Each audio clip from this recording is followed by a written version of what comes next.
नमस्कार दोस्तों, ये कहानियां आपको हंसाएगी भी और जिंदगी की कुछ बड़ी बातें भी सिखाएगी। तो चलिए कहानी का सिलसिला शुरू करते हैं। और हाँ, अगर आप हमारे इस चैनल पर नए हैं तो इसे सब्सक्राइब करना मत भूलिएगा। कहानी अच्छी लगे तो इसे अपने दोस्तों के साथ शेयर करें, वीडियो को लाइक करें और कमेंट में हमें जरूर बताएं कि आपको ये कैसी लगी। ये उस जमाने की बात है जब एक छोटे से गांव में रामफल नाम का एक नौजवान रहता था।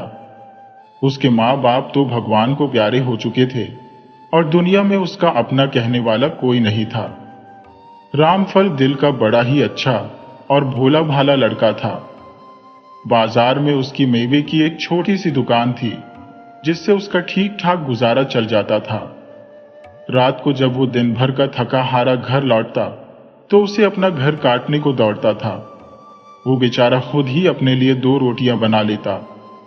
जिस दिन बहुत ज्यादा थक जाता उस दिन तो भूखे पेट ही सो जाता था। अगर उसका कोई अपना रिश्तेदार होता तो उसकी शादी ब्याह के बारे में भी सोचता। उसके पड़ोस में एक बूढ़ी औरत रहती थी। गांव के सब लोग उसे मौसी कहकर ही बुलाते थे। वो पूरे जगत की मौसी थी। उसे रामफल पर बड़ा रहम आता था। जब भी कोई तीज त्योहार आता या कोई खास दिन होता तो मौसी अपने घर में बढ़िया बढ़िया पकवान बनाती और उसमें से थोड़ा बहुत रामफल को भी दे आती थी। मौसी की एक भांजी थी जिसका नाम सितारा था। वो दूसरे मोहल्ले में अपनी माँ के साथ रहती थी। उसका रंग दूध जैसा गोरा था और वो देखने में बहुत सुंदर थी। उसे अपने इस गोरे रंग और सुंदरता पर बहुत गुमान था। वो सारा दिन बस आईने के सामने सजती संवरती रहती और खिड़की से बाहर झांकती रहती थी। उसकी बेचारी विधवा माँ को अपनी बेटी की शादी की बड़ी फिक्र लगी रहती थी और वो अपनी बेटी की इन हरकतों से बहुत दुखी भी थी। लेकिन वो करती भी क्या? उसकी जेब में तो पैसा था नहीं और बिना दहेज के एक गरीब की बेटी से भला कौन शादी करता। एक दिन सितारा की माँ अपनी बहन यानी रामफल के पड़ोस में रहने वाली मौसी से मिलने आई और अपनी बेटी की शादी का रोना लेकर बैठ गई। मौसी के दिमाग में तुरंत अपने पड़ोसी रामफल का ख्याल आया। वो मन में सोचने लगी कि लड़का बड़ा शरीफ और सीधा साधा है। ऐसा लड़का तो दिया लेकर ढूंढने से भी नहीं मिलेगा। उसने अपनी बहन को तसल्ली दी, तू चिंता मत कर, मैं अपने पड़ोस वाले रामफल से बात चलाती हूँ। बड़ा ही नेक लड़का है। बिना एक पैसा दहेज में खर्च किए तेरी लड़की का घर बस जाएगा। उसी शाम मौसी ने एक थाली में 2 लड्डू रखे और रामफल के घर पहुंच गई। रामफल उस समय दुकान से लौटा ही था और उसे जोर की भूख लग रही थी। वो चूल्हा जलाने की ही कोशिश कर रहा था। मौसी को देखकर वो कमरे में आ गया, उन्हें बैठने को कहा। मौसी बोली, बेटा, दिन भर का थका हारा आकर तू अकेले रोटियां पकाता है, ये देखकर तो मेरा दिल जलता है। तू शादी ब्याह क्यों नहीं कर लेता? रामफल बोला, मौसी, तुम्हें तो सब पता है कि मेरा आगे पीछे कोई नहीं है। ये शादी ब्याह तो माँ बाप की जिम्मेदारी होती है। यहाँ मेरा कौन है जो मेरी शादी करवाएगा, और मुझसे शादी करेगी भी कौन?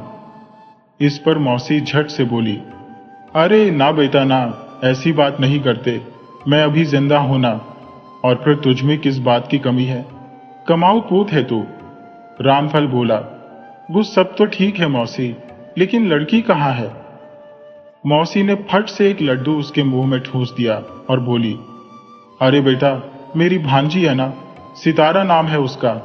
एकदम चांद का टुकड़ा है। तू तो उसे देखता ही रह जाएगा। वैसे तो उसके लिए कई रिश्ते आए हैं, लेकिन मैंने तो अपनी बहन से साफ साफ कह दिया कि रामफल से अच्छा लड़का तुझे नहीं मिलेगा। और मेरी सितारा है भी बड़ी सयानी, तुम्हारा घर बसा देगी। रामफल अपनी शादी की बात सुनकर बड़ा शर्मा रहा था। वो धीरे से बोला, मौसी, आप तो मेरी माँ जैसी हो। आप जैसा ठीक समझो वैसा ही कर लो। मौसी मारे खुशी के दूसरा लड्डू खुद ही अपने मुंह में डाल गई और रामफल को आशीर्वाद देती हुई वहां से चली गई।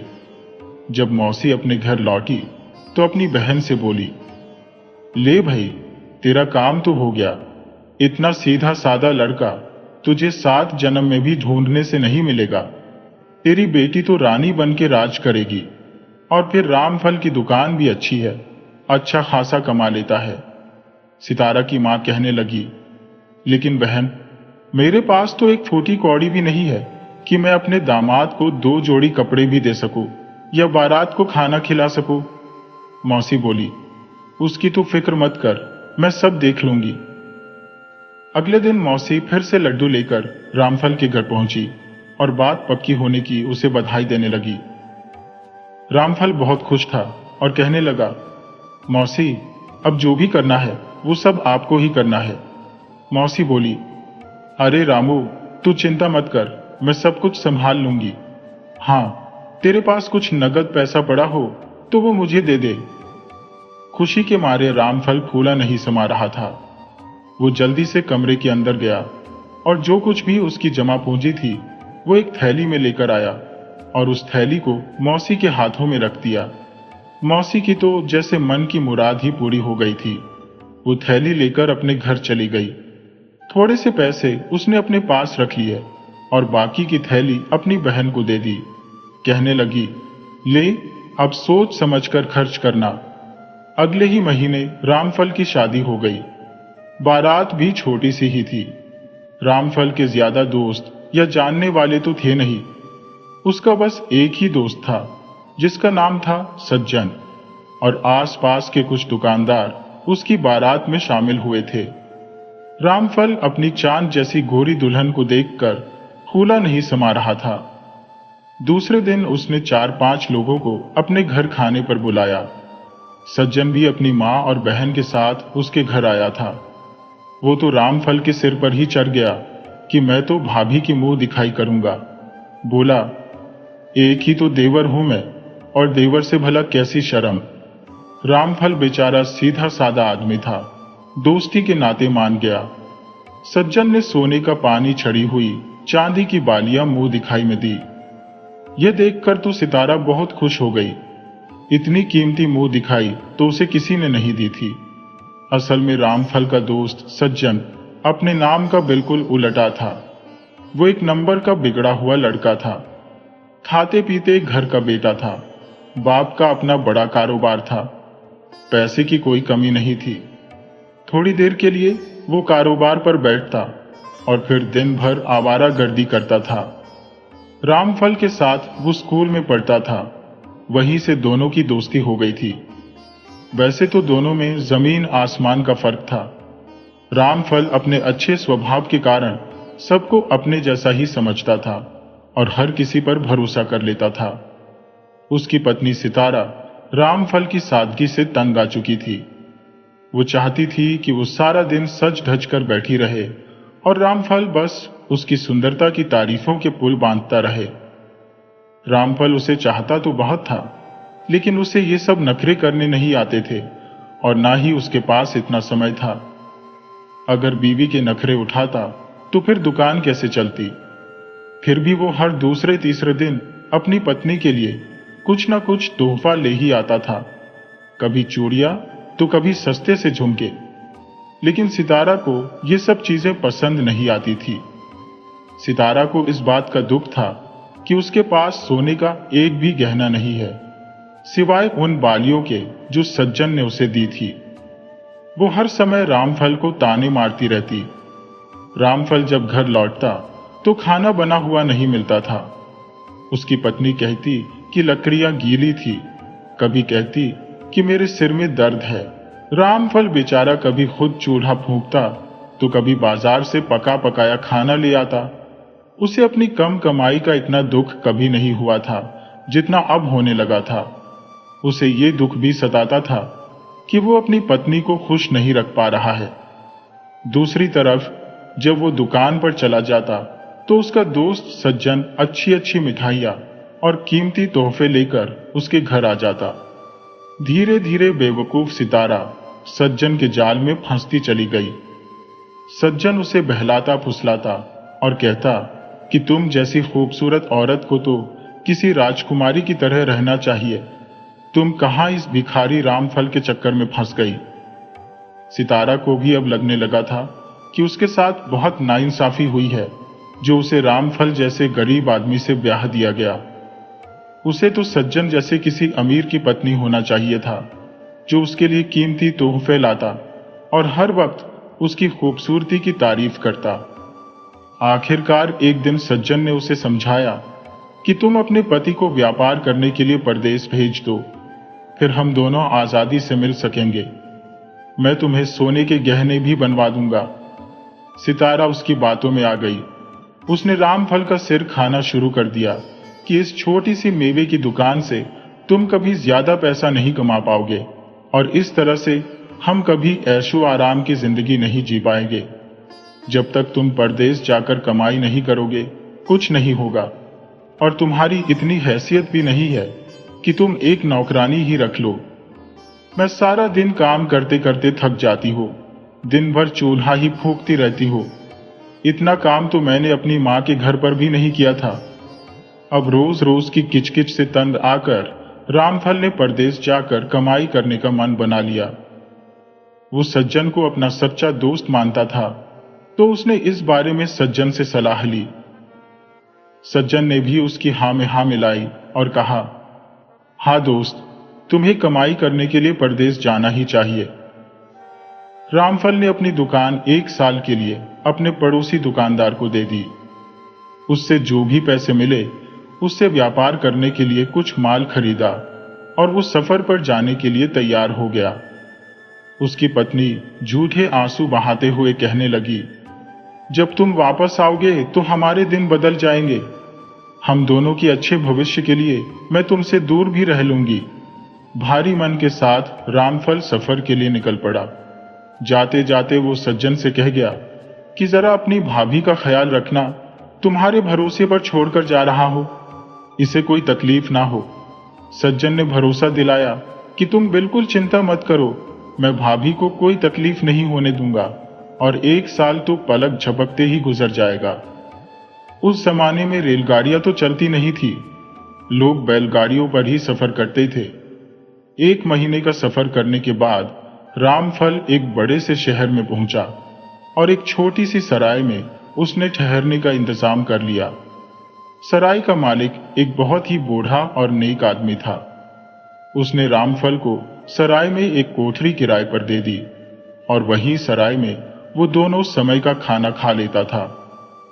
सराय के मालिक को जब ये पता चला कि रामफल सैकड़ों मील दूर से व्यापार करने आया है और पैसा कमाना चाहता है, तो उन्होंने रामफल को समझाया, बेटा, इस शहर में व्यापार जरा संभल कर करना, इस शहर के लोग बहुत बेईमान और कामचोर हैं। रामफल ने उनकी सलाह को गांठ बांध लिया और वहां पर व्यापार करने लगा। 10 महीने तक व्यापार करने के बाद रामफल को घर की बहुत याद सताने लगी और उसने घर वापस जाने का फैसला कर लिया। जबकि उसने अपनी पत्नी सितारा को एक चिट्ठी लिखी थी कि वो 2 महीने के बाद वापस आएगा और उसके लिए तोहफे भी खरीद कर लाएगा, लेकिन अब उसे घर की याद इतनी सता रही थी कि उसने पहले ही जाने का मन बना लिया। उसके व्यापार का सारा सामान बिक चुका था और उसे अच्छा फायदा भी हुआ था। जाते समय उसने सराय के मालिक यानी उस बूढ़े आदमी का शुक्रिया किया और कहा कि उन्होंने एक बाप की तरह उसकी मदद की है। बूढ़े आदमी ने कहा, मेरा कोई बेटा नहीं है, सिर्फ एक बेटी है। तुम्हें देखते ही मुझे लगा कि अगर मेरा कोई बेटा होता तो बिल्कुल तुम्हारे जैसा होता। अगर जिंदगी रही तो मैं तुमसे मिलने जरूर आऊंगा। तुम इतने अच्छे और सीधे सादे हो कि दिल चाहता है कि तुम्हारे साथ कभी कुछ बुरा ना हो। तुम एक व्यापारी हो तो तुम्हें अक्सर सफर पर आना जाना पड़ेगा, इसलिए मेरी 3 बातों को हमेशा याद रखना। पहली सीख ये है कि जहां तक हो सके रोजी रोटी कमाने के लिए परदेश मत जाना। अपने ही देश में जो भी रूखी सूखी मिले उसी में गुजारा करना, क्योंकि अपने देश की रोटी परदेश की रोटी से कहीं अच्छी होती है। भगवान ने सबके लिए रोजी रोटी का इंतजाम किया है। जो कुछ भी तुम्हारी किस्मत में होगा वो तुम्हें जरूर मिल जाएगा। दूसरी सीख ये है कि कभी किसी औरत के कहने में आकर परदेश के सफर पर मत निकलना, क्योंकि घर की औरतें कारोबार और व्यापार के बारे में कुछ नहीं जानती। और मेरी तीसरी सीख ये है कि कभी अपनी पत्नी को दोस्त के भरोसे पर छोड़कर सफर पर मत जाना, चाहे दोस्त कितना भी जिगरी क्यों ना हो। ये सब सुनकर रामफल बोला, बाबा, मैंने तो ये तीनों ही काम किए हैं जिन्हें ना करने की आपने सीख दी है। रोजी रोटी की तलाश में मैं परदेश आया हूं, और ये सफर मैंने अपनी पत्नी के जोर देने पर ही किया है, और अपने दोस्त को ही अपनी पत्नी का ख्याल रखने की जिम्मेदारी सौंप कर आया हूं। बूढ़े ने कहा, बेटा, सच में तुम बहुत ही भोले और नेक दिल के आदमी हो, लेकिन दुनिया में हर कोई तुम्हारे जैसा नहीं होता। अब जो भी हो, बस यूं समझो कि तुम्हारे घर में चोर घुस गया है, लेकिन खबर देकर घर मत जाना, और जो भी तमाशा तुम देखो उसके हिसाब से एक मर्द की तरह फैसला करना। रामफल उसी वक्त अपने घर के लिए निकल पड़ा। लगभग 1 महीने का सफर करने के बाद जब वो अपने घर पहुंचा तो शाम हो चुकी थी। उसे बूढ़े की बात याद आई कि खबर करके घर में मत जाना। उसने अपना सामान घर के बाहर ही रख दिया और दबे पांव चुपचाप घर में घुस गया। जहां कमरे की खिड़की थी, वो उस खिड़की से घर के अंदर झांकने लगा। कमरे में रोशनी हो रही थी। अंदर से सितारा और सज्जन के हंसने बोलने की आवाजें आ रही थी। रामफल दीवार से चिपक कर खड़ा हो गया। वैसे भी बाहर अंधेरा था। सितारा सज्जन को रामफल की लिखी हुई चिट्ठी सुना रही थी कि वो 2 महीने के बाद आएगा और उसे छोड़कर फिर कभी नहीं जाएगा। उसने सितारा के लिए बूंदे, पायल और झुमके जैसे तोहफे भी खरीदे हैं। सितारा और सज्जन उसकी चिट्ठी का मजाक उड़ा रहे थे। सज्जन ने कहा, अरे, वो भिखारी का भिखारी ही रहेगा। 2 रुपए का सामान खरीदकर तुम पर रौब जमा रहा है। मैं तुम्हारे लिए जो बाजूबंद लाया था वो तो पूरे 100 रुपए का था। सितारा बोली, तुम्हारा और उसका क्या मुकाबला? मुझे तो ये सोचकर ही परेशानी हो रही है कि जब वो आएगा तो हम कैसे मिलेंगे। सज्जन बोला, तुम 2-3 महीने के बाद उसे फिर से व्यापार करने के लिए परदेश भेज देना। उस गधे की लगाम अब तुम्हारे हाथों में है। इस बात पर दोनों जोर जोर से हंसने लगे। रामफल ये सब सुन रहा था। गुस्से के मारे उसका तो बुरा हाल था। उसी वक्त उसने जाकर दरवाजा जोर जोर से खटखटाना शुरू कर दिया। सितारा ने दरवाजा खोला। रामफल को सामने देखकर उसकी हालत ऐसी हो गई जैसे शरीर में खून ही न बचा हो। पीछे पीछे सज्जन भी आ गया। रामफल पर उसकी नजर पड़ी तो उसकी भी घिघी बंध गई। बड़ी मुश्किल से उसने खुद को संभाला। वो रामफल से बोला, मैं तो भाभी का हालचाल पूछने आया था कि कहीं भाभी को किसी चीज की जरूरत तो नहीं। रामफल का दिल तो कर रहा था कि वो सज्जन का मुंह नोच ले, लेकिन उसने अपने आप पर काबू रखा और बोला, अब तुम इसे अपने घर ले जा सकते हो ताकि इसकी जरूरतों को अच्छी तरह से पूरा कर सको। सितारा बोली, नहीं, ऐसा मत कहिए, और उसने जोर जोर से रोना शुरू कर दिया। इसके बाद सज्जन भी सीना चोरी करते हुए रामफल को ही बुरा भला कहने लगा। वो बोला, भलाई का तो जमाना ही नहीं रहा। मैं तो भाभी समझकर इतने दिनों तक इसकी पत्नी की देखभाल करता रहा, और अब ये मुझ पर ही इल्जाम लगा रहा है। शोर शराबा सुनकर आस पड़ोस के लोग भी वहां जमा हो गए। सभी लोगों ने रामफल से कहा, रामफल, तुमने अच्छा किया जो वापस लौट आए और इस औरत से अपना रिश्ता तोड़ दिया। ऐसी औरत के साथ यही होना चाहिए था। हम तो इतने दिनों से इन दोनों की बेशर्मी देख रहे थे, लेकिन सिर्फ तुम्हारे कारण ही चुप थे। ये शरीफ लोगों का मोहल्ला है और हम लोगों के घर में भी बहू बेटियां हैं। ये खबर सज्जन के माँ बाप तक पहुंची तो वो भी अपने बेटी की करतूत पर बड़े शर्मिंदा हुए।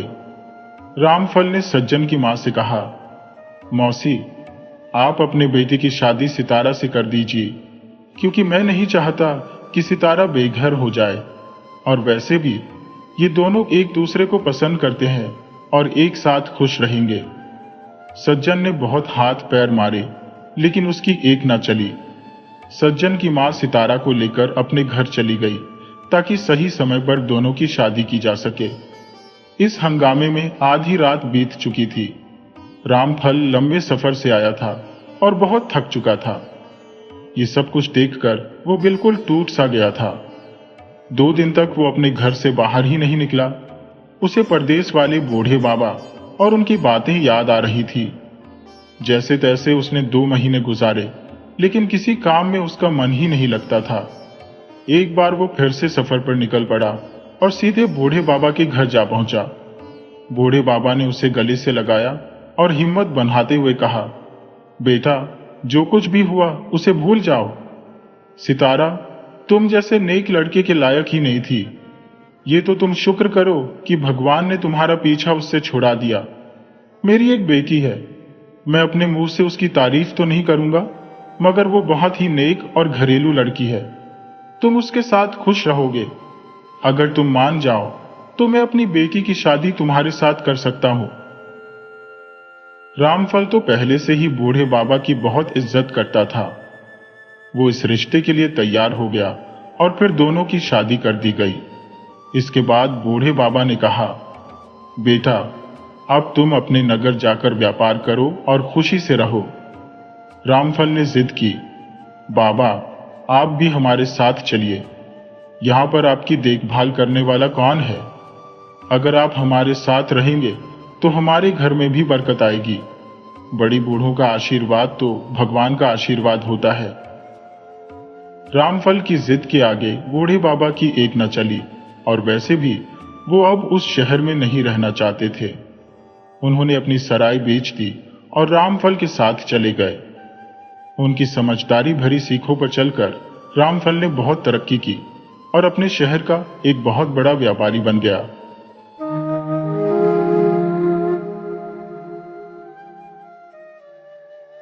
ये बात बहुत पुरानी है। एक शहर से कुछ दूर एक महात्मा का आश्रम था। वे सभी शास्त्रों और वेदों के गहरे जानकार थे। उनकी चर्चा दूर दूर तक फैली हुई थी। लोग अपना भविष्य जानने के लिए दूर दूर से उनके पास आते थे।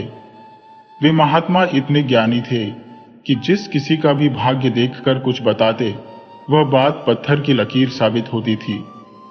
वे बस देखकर ही बता देते थे कि किसके भाग्य में क्या लिखा है।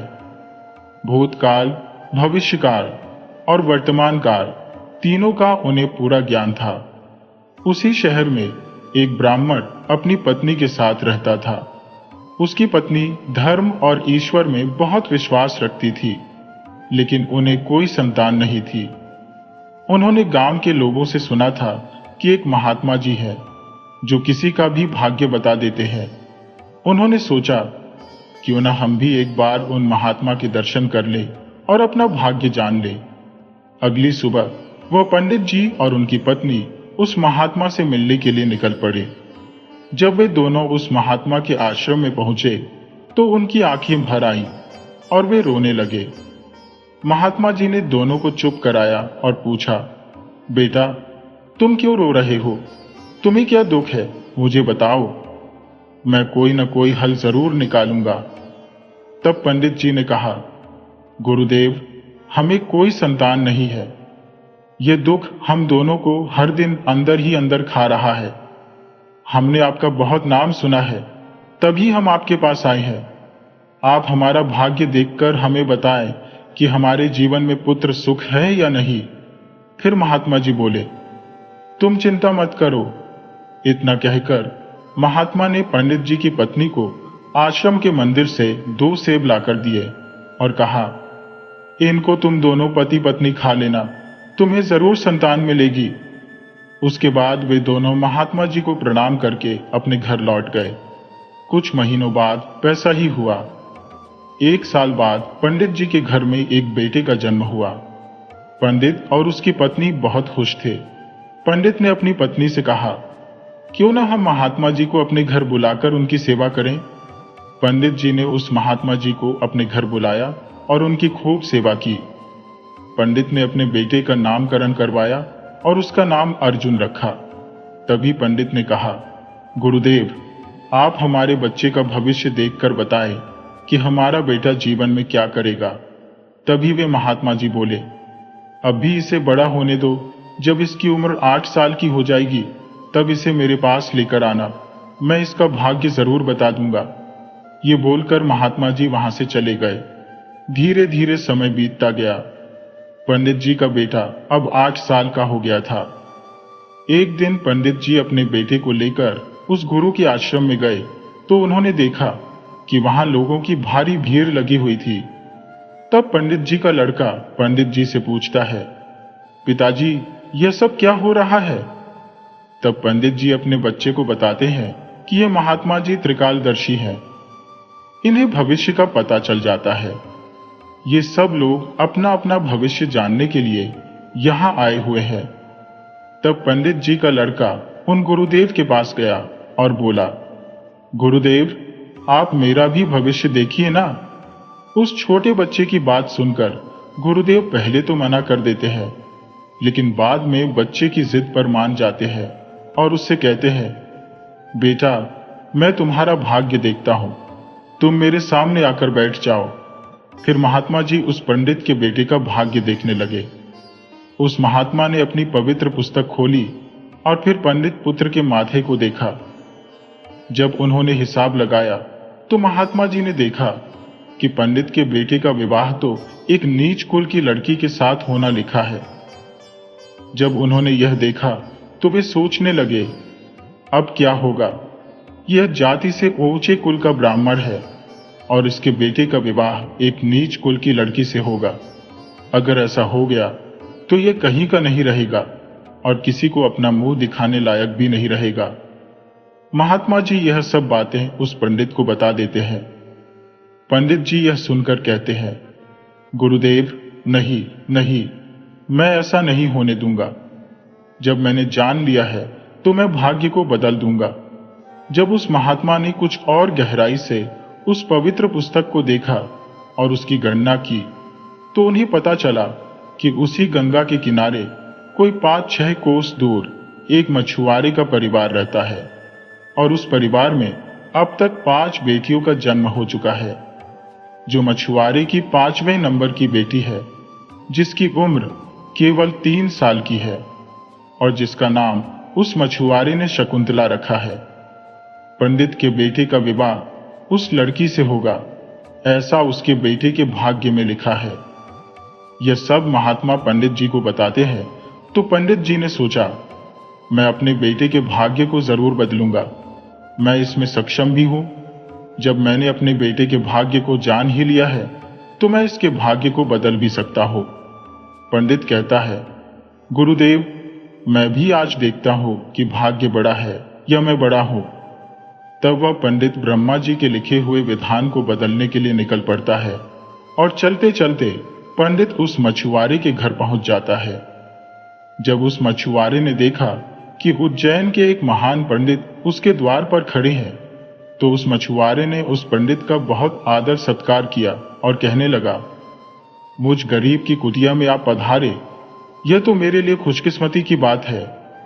पंडित कहने लगा, हे मछुआरे, मैं किसी खास मकसद से तुम्हारे पास आया हूं। मैं तुमसे यह जानना चाहता हूं कि तुम्हारे घर में किसी 3 साल की बेटी ने जन्म लिया है?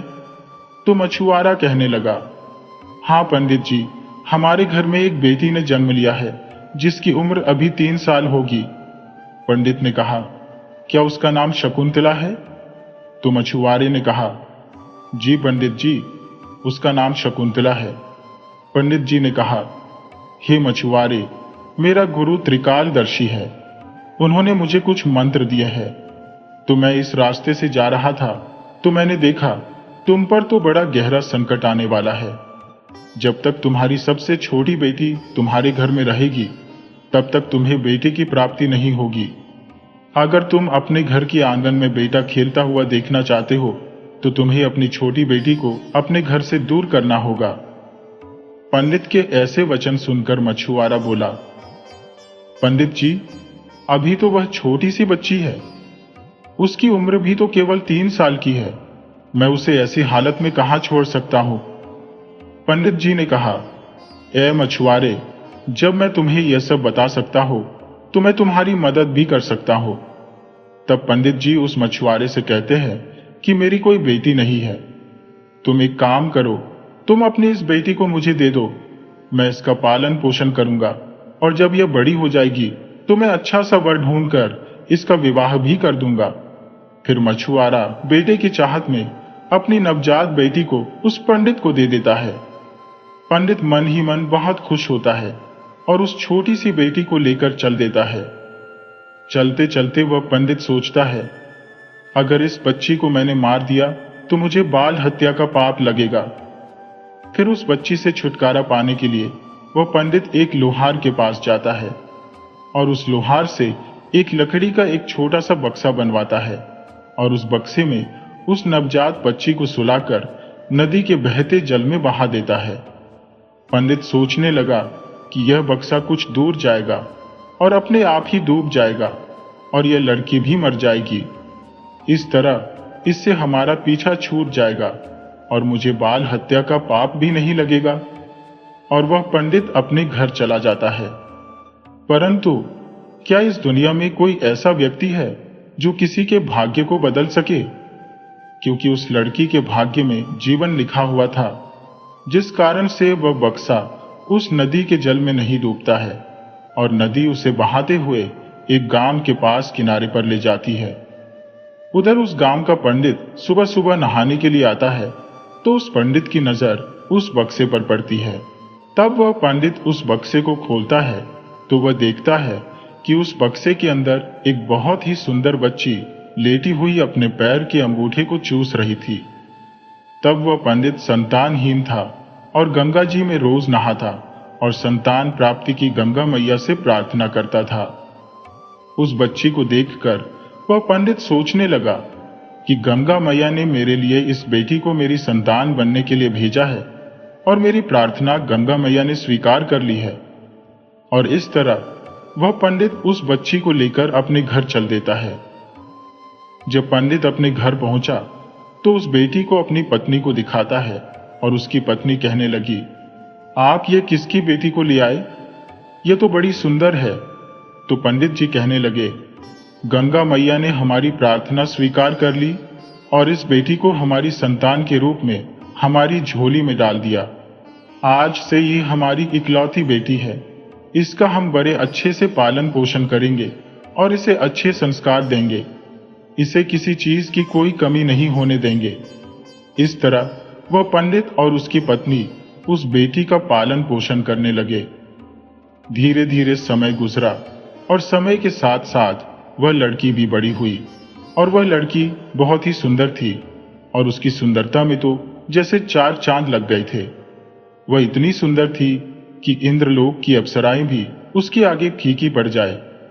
जब लड़की थोड़ी और बड़ी हुई तो एक दिन पंडिताइन ने अपने पति से कहा, सुनते हो जी, हमारी बिटिया अब बड़ी हो गई है और इसकी शादी की उम्र हो गई है। आप कहीं जाकर वर ढूंढकर हमारी बिटिया की शादी कर दो। पत्नी की यह बात सुनकर वह पंडित अपनी इकलौती बेटी के लिए वर देखने के लिए चल देता है। जब उसे आस पास में उसके लायक कोई वर नहीं मिलता तो वह पंडित जी अपनी बेटी के लिए वर की तलाश करते करते उज्जैन नगरी में पहुंच जाते हैं। वहां जाकर वे लोगों से पूछते हैं कि यहाँ कोई ऐसा ब्राह्मण परिवार है जिसका कोई बेटा शादी के लायक हो तो बताओ। उज्जैन के लोग उस पंडित के बारे में ही उस पंडित को बताते हैं जिसने जिस लड़की को नदी में बहा दिया था। उनका बहुत ही संस्कारी परिवार है और उन पंडित का एक इकलौता बेटा है और उसकी उम्र भी शादी के लायक है। पंडित जी, अगर आपकी बात उन पंडित जी के पास बन जाए तो आपकी बेटी बहुत ही सुखी रहेगी। उन लोगों की बात सुनकर पंडित जी उस पंडित के घर अपनी बेटी की शादी करने के लिए चल देता है। जब वह पंडित के घर पहुंचे तो उस पंडित से मिले और जब पंडित जी ने अपनी बेटी की सुंदरता और संस्कारों के बारे में बताया तो पंडित जी को अपने आने का मकसद भी बताया कि मेरी एक बेटी है और उसका विवाह हम आपके बेटे के साथ करना चाहते हैं। तो वह पंडित भी बड़ा खुश हुआ कि चलो, मेरे बेटे के भाग्य में जो लिखा था अब वह बदल गया है और एक ब्राह्मण अपनी बेटी की शादी मेरे बेटे से करना चाहता है, उसके लिए मेरे पास आया है।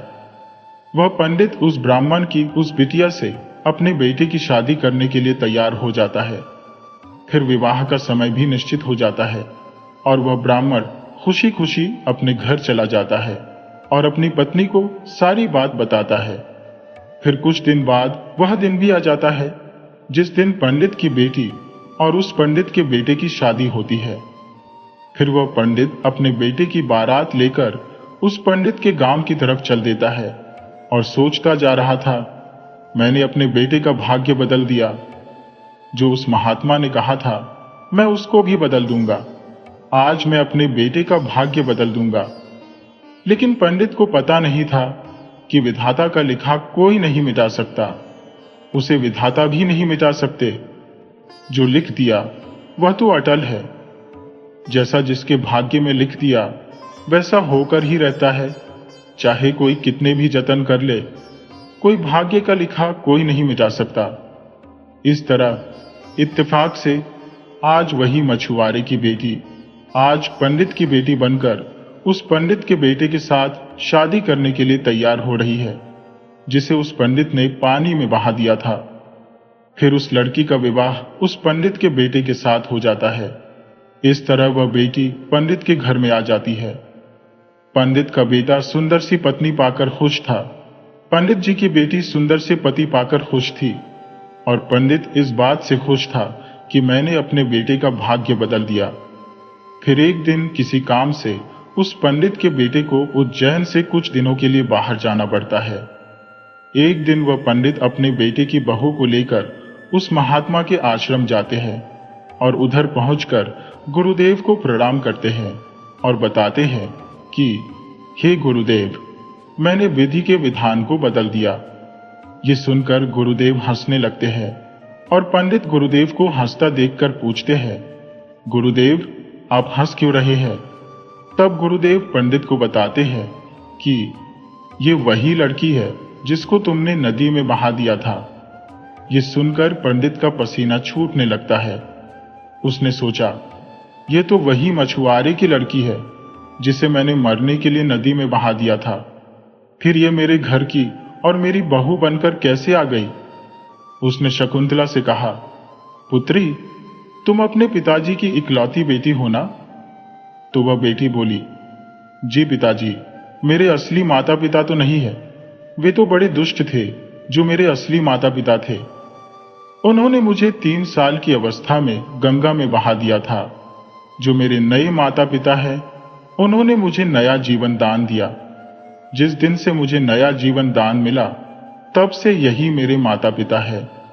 जब पंडित ने यह साबित कर लिया कि यह वही मछुआरे की लड़की है, तो पंडित ने इस शकुंतला से पीछा छुड़ाने की एक तरकीब निकाली और अपने बेटे की बहू से बोला, बेटी, तुम पहली संतान बेटा पाना चाहती हो तो मेरे साथ तुम्हें समुद्र पर चलना होगा। जब दोनों ससुर और बहू समुद्र के किनारे पहुंचे तो पंडित ने अपने हाथ से एक अंगूठी निकाली और उस अंगूठी को दिखाते हुए समुद्र में फेंक दिया और अपनी बहू से कहा, बेटी, जिस दिन तुम्हें अंगूठी मिल जाए उसी दिन तुम अपने घर आ सकती हो। अगर यह अंगूठी नहीं मिली तो तुम अपने पिता के घर भी नहीं जाना। मेरे घर आ गई तो तुम अपने पति को खो दोगी, इसलिए, और अपने पिता के घर गई तो पिता को खो दोगी, इसलिए तब तक तुम्हें कहीं नहीं जाना जब तक यह अंगूठी तुम्हें न मिल जाए। अगर तुम मेरे वचन मानोगी तो तुम्हें जरूर बेटे की प्राप्ति होगी, तुम्हारा भाग्य भी जाग उठेगा। ऐसा कहकर पंडित उसको समुद्र के किनारे पर छोड़कर वापस अपने घर लौट गया। शकुंतला ने काफी कोशिश की लेकिन अंगूठी नहीं मिली। जब अंगूठी नहीं मिली तो वह बेचारी एक रास्ते की तरफ चल दी, क्योंकि न तो वह अपने पिता के घर जा सकती थी और न ही अपने पति के घर जा सकती थी। फिर चलते चलते वह आगे बढ़ी तो सामने से एक राजपूताना परिवार आता हुआ दिखाई दिया जो अपने गांव की तरफ जा रहा था। जब उस राजपूत परिवार ने उस लड़की को देखा तो कहने लगा, बेटी, इस जंगल में तुम अकेली कैसे घूम रही हो? यहां तो बहुत जानवर रहते हैं। तो वह बेटी बोली, क्या बताऊं, मैं दुखियारी हूं, मेरा इस दुनिया में कोई नहीं है। तो वह राजपूत परिवार बोला, बेटी, अगर तुम चाहो तो हमारे साथ चल सकती हो। जब शकुंतला ने यह सुना तो वह सहज हो गई और उनके साथ चलने के लिए तैयार हो गई। इस तरह शकुंतला को उस राजपूत परिवार ने अपने घर में खाना बनाने के लिए रख लिया। जो राजपूत परिवार का मुखिया था वह उस पंडित का बहुत गहरा दोस्त था। कुछ समय बाद उधर जब पंडित का लड़का अपने घर आया तो उसने अपने पिताजी से शकुंतला के बारे में पूछा, तो पंडित जी ने झूठ बता दिया कि गंगा स्नान करते समय तुम्हारी पत्नी शकुंतला डूबकर मर गई। जब पंडित के लड़के ने यह सुना तो उसे काफी दुख हुआ। इधर राजपूत परिवार जिस गांव में रहता था उस गांव का एक पंडित अपनी लड़की का रिश्ता लेकर उसी पंडित के घर पहुंच गया। उस पंडित ने पंडित से जब अपनी बेटी के विवाह के लिए प्रस्ताव रखा तो पंडित ने उस पंडित से कहा कि हम अपने बेटे के साथ तुम्हारी बेटी का विवाह तो कर लेंगे, लेकिन विवाह से पहले हम तुम्हारी बेटी को देखेंगे और उसके बाद ही विवाह करेंगे, क्योंकि पंडित को डर था कि कहीं मछुआरे की वही बेटी फिर से विवाह न कर ले जो उस लड़के के भाग्य में लिखी है। वह पंडित उस पंडित की शर्त मानने को तैयार हो गया और अपने गांव को वापस लौट आया। अब पंडित अपने बेटे के लिए लड़की देखने को उस पंडित के गांव की तरफ चल दिए।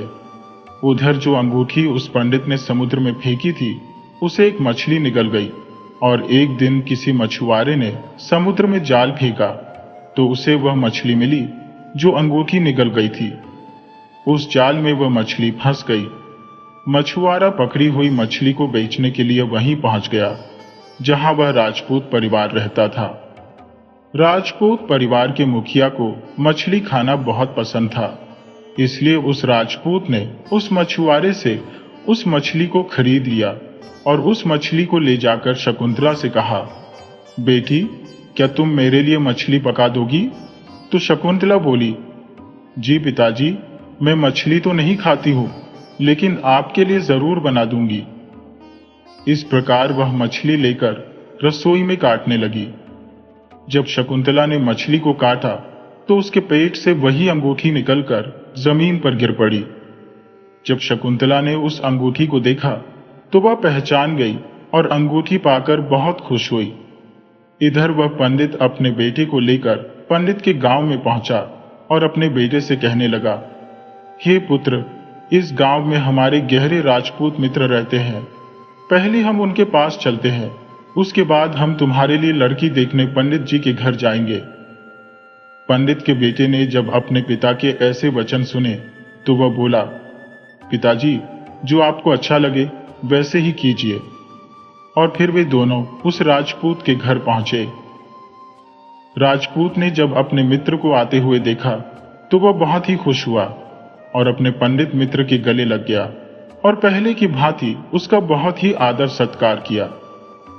आदर सत्कार करके उन्हें अपने पास में बिठाया और उसने शकुंतला को आवाज दी, बेटी, हमारे मित्र आए हैं, जरा इनके लिए पानी का इंतजाम करो। जब शकुंतला पानी लेकर आई तो शकुंतला ने पंडित जी को देखा, पंडित ने शकुंतला को देखा। फिर जब पंडित जी के लड़के ने शकुंतला को देखा तो वह कहने लगा, पिताजी, आपने मुझसे झूठ क्यों बोला कि शकुंतला मर गई? मेरी पत्नी तो जिंदा है और यह आप जानते हैं, और यह जानते हुए भी आपने मेरा विवाह किसी अन्य लड़की से करने की कैसे सोची? तो वह पंडित दुखी मन से कहता, पुत्र, मैं भटक गया था। मैं विधाता के लिखे भाग्य को बदलने के प्रयास में इतना नीच कर्म कर बैठा कि कुछ पूछो ही मत। फिर उन्होंने पूरी कहानी सभी को सुना दी और कहने लगा, मुझे अपने ऊपर कुछ ज्यादा ही घमंड हो गया था, जो विधाता के लिखे को मिटाने चला था। मैंने लाख कोशिश की, लेकिन वही हुआ जो तेरे भाग्य में लिखा था। ये कहकर उसने अपने बेटे की बहू से माफी मांगी और आदर सत्कार से उसे अपने घर ले गए।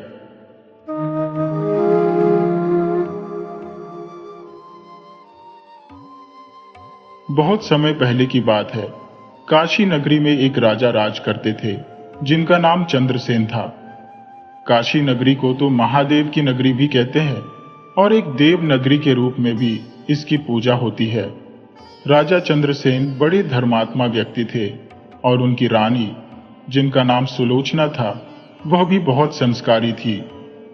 दोनों पति पत्नी भगवान शिव के बहुत बड़े भक्त थे। रोज सुबह मंदिर जाकर भगवान शिव की आराधना करना उनका नियम था। राजा चंद्रसेन धर्मपूर्वक अपने राज्य को चलाते थे। उनके राज्य में कोई भी ऐसा नहीं था जो दुखी हो। सारी प्रजा सुख और वैभव से भरपूर थी। चारों तरफ बस खुशियां ही खुशियां थी।